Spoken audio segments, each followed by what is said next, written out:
COVID-19 has grown beyond a global health crisis into a global food pandemic of historical proportions.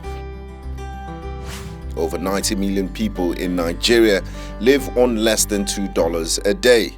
The urban poor, depending on daily wages, have been very hard hit.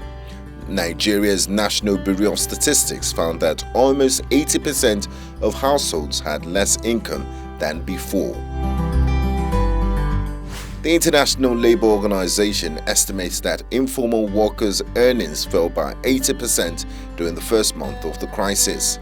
In Kano, where the impact of COVID-19 is anticipated to be significant given its regional centrality and commercial importance, the number of food insecure increased by 158% from 568,000 to 1.5 million.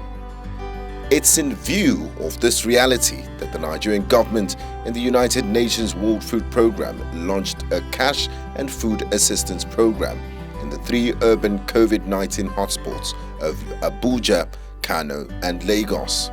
The government has released 2,000 metric tons of food from a strategic grain reserve valued at $1 million, while the World Food Programme is releasing $3 million to provide cash assistance.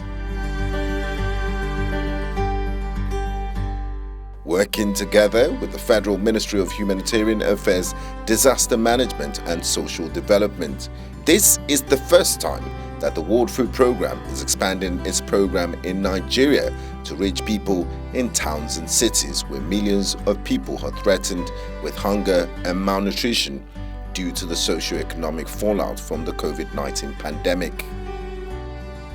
News Central was at the official launch of the Unconditional Cash Transfer Project for vulnerable communities affected by COVID-19 in Kano State. Across Nigeria, Africa's biggest economy and most populous country, people who earn the least have lost the most as a result of the pandemic. Approximately 90% of the population depend on a daily wage to survive, and many of these people live in urban areas. These informal workers have lost up to 80% of their earnings. With a lack of income and increasing food prices, more and more people are finding it extremely difficult to meet their food needs. The prices of basic cereals have risen by 15% in the last month alone, and the national price of millet, Nigeria's staple food, has doubled over the past year. To cope with hunger, families are being forced to borrow money and food or sell their remaining assets, plunging them deeper into poverty. The distribution of cash and food began in Kano State to complement the government's ongoing efforts to cushion the impact of the pandemic.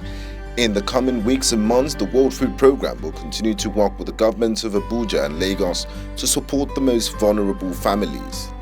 And to minimize the risk of exposure to the virus, the World Food Programme has arranged for home deliveries of cash and food.